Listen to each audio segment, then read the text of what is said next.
Next ion. सो आज हम पढ़ने जा रहे हैं topic that is matter in our surroundings.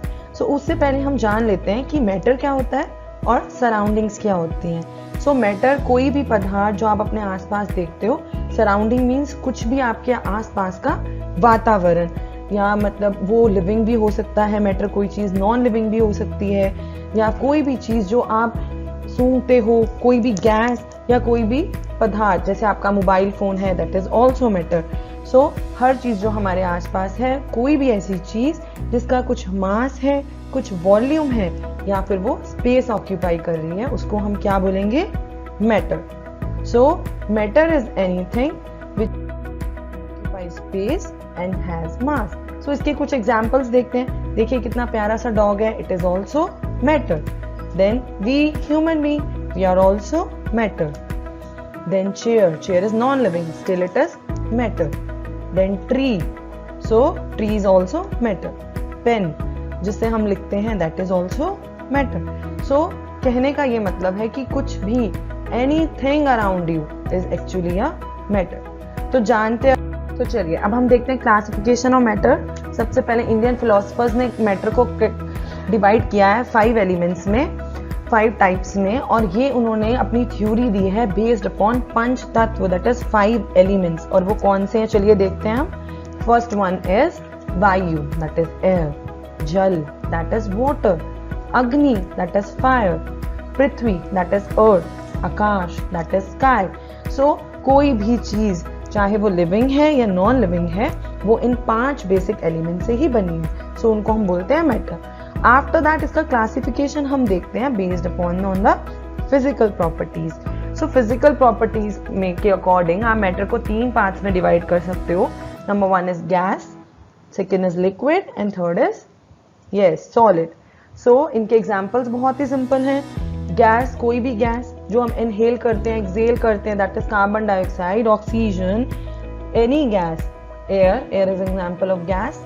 Then is liquid कोई भी चीज, चाहे वाटर ले लो, कोल्ड ड्रिंक ले लो, जूसेस ले लो, everything is liquid. And solid के example this earth, mobile phone, books, table, chair, anything, that is the example of solid. अब देखते हैं इसमें एक एक्सट्रीम केस आता है that will discuss, that is changes of states are also matters of everyday life. इसमें एक extreme example है that is of water. Water एक यूनिवर्सल केस है जो कि तीनों स्टेट्स में एग्जिस्ट करता है। Water exist in the state of solid as ice. Water room temperature पे क्या है? लिक्विड। और अगर आप वाटर को हीट करते हो तो वेपर्स फॉर्मेशन होगी and that is gaseous form of water. उसके बाद हम देखते हैं मैटर का classification on the basis of chemical nature. और केमिकल नेचर के अकॉर्डिंग आप देखिए यहाँ पे 3 पार्ट्स में हमारा जो मैटर है उसको डिवाइड किया गया है। Number 1 is element, compound and mixture. So इनके बारे में डिटेल में मैं आपको बताऊंगी अपनी अपकमिंग स्लाइड्स में। पहले डिस्कस करेंगे कि matter, all matters are made up of particles and these particles are very tiny. अब हम सबसे पहले प्रॉपर्टीज डिस्कस करेंगे मैटर की। और यहाँ पे मुझे एक बहुत अमेजिंग चीज आपको बतानी है कि एक ड्रॉप ऑफ वाटर में 1021 पार्टिकल्स होते हैं। जब हम पानी पीते हैं हम ये चीज रियलाइज नहीं करते कि उसमें इतने, एक ड्रॉप ऑफ पानी में इतने पार्टिकल्स हैं। तो चलिए अब हम इसकी प्रॉपर्टीज पढ़ते हैं, फिजिकल नेचर देखते हैं मैटर का। तो सबसे पहले फिजिकल नेचर में आता है कि जो मैटर है वो किससे बना है? That is made up of particles. उसके बाद ये जो पार्टिकल्स हैं they are very small, very tiny in size, इतने छोटे कि आप अपनी नेक्ड आई से इन्हें नहीं देख सकते। आफ्टर दैट कि ये जो पार्टिकल्स हैं दे आर मूविंग कंटिन्यूसली, ये एक जगह पे स्टेबल नहीं है, they are continuously moving. So after that particle, ये जो मैटर के पार्टिकल हैं, इन आपस में इनके बीच में स्पेसेस हैं। अच्छी तरह से ऐसा नहीं है कि फुली पैक्ड हैं, उनके बेसिस पे भी हम डिस्कशन करेंगे।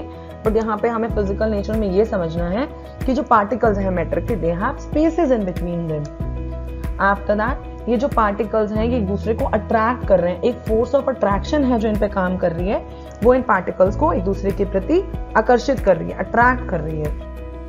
सो हम एक एक प्रॉपर्टी को यहाँ पे एक्सपेरिमेंट के साथ प्रूव करेंगे। सो फर्स्ट हमने क्या पढ़ा था कि मैटर क्या है? Made up of particles. इसके लिए हम एक एक्सपेरिमेंट प्रूव करेंगे। आपको एक बीकर लेना है, उसमें कुछ पानी लेना है, उसका लेवल आप नोट कर लो। अब क्या करो, कुछ शुगर या सॉल्ट के क्रिस्टल उसमें ऐड करो, तो आप देखोगे कि लेवल चेंज नहीं हुआ, जो सॉल्ट है वो अच्छी तरीके से पानी में घुल गया। सो दिस प्रूव्स कि matter is made up of particles. So हमारे पास यहाँ कंफ्यूजन आया कि matter is made up of particles. Second property हमने पढ़ी थी कि ये जो पार्टिकल्स हैं they are very tiny in size. They are इतने छोटे हैं कि आप इनको अपनी नेक्ड आई से नहीं देख सकते। उसके लिए भी हम एक एक्सपेरिमेंट परफॉर्म करेंगे।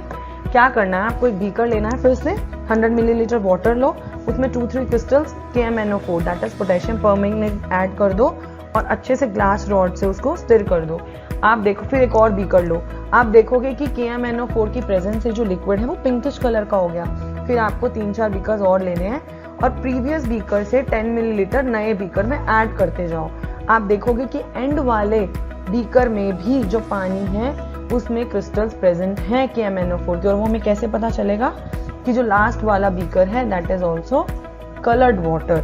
हाँ, एक चीज है, इंटेंसिटी आप देख रहे हो कलर की लाइट हो रही है, बट लास्ट वाले जो बीकर है उसमें भी कुछ क्रिस्टल्स हैं KMnO4 के। सो दिस प्रूव्स कि वो इतने टाइनी हैं कि वो ट्रैक कर रहे हैं आगे आगे।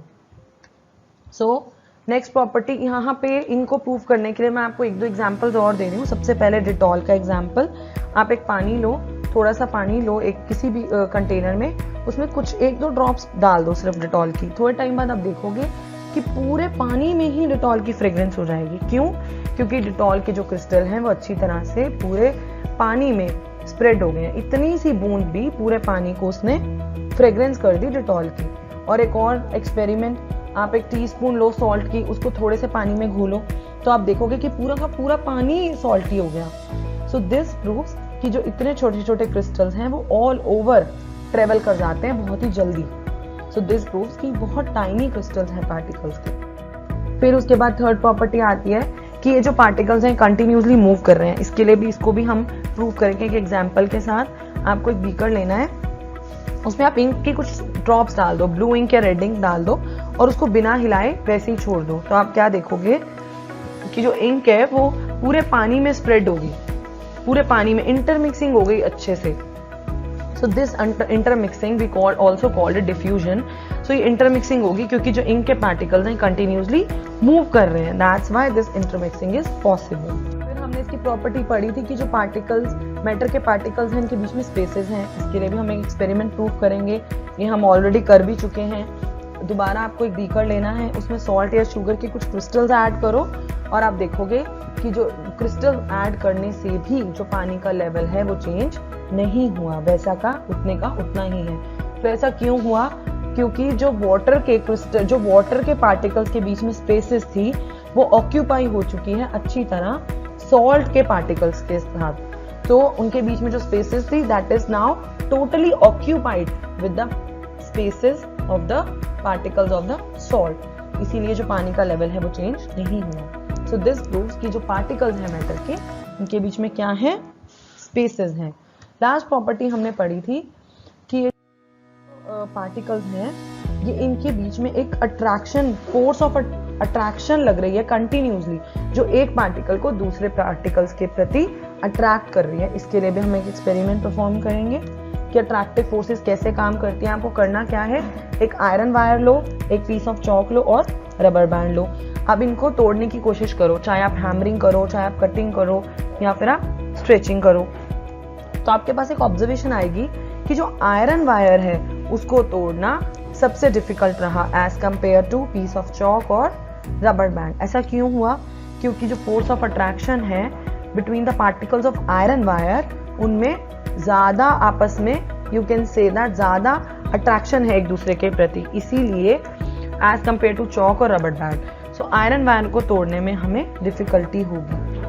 सो लार्ज आपको एक्सटर्नल फोर्स चाहिए, आपको एक एक्स्ट्रा एनर्जी चाहिए to break the crystals of iron wire because there is strong force of attraction between the particles of iron wire as compared to the chalk और rubber band. So ये कुछ properties थी जो हमने matter की पढ़ी हैं। So आज के लिए इतना ही। आप अपनी नेक्स्ट स्लाइड्स में मैं आपको बताऊंगी जो फिजिकल नेचर और केमिकल नेचर के हिसाब से हमने डिवीजन देखे हैं मैटर के, मैं उनको एक्सप्लेन करूँगी, और उसके अलावा कुछ टर्म्स हैं जो इस चैप्टर को समझने के लिए ज़रूरी हैं, वो भी हम डिस्कस करेंगे। So thank you so much.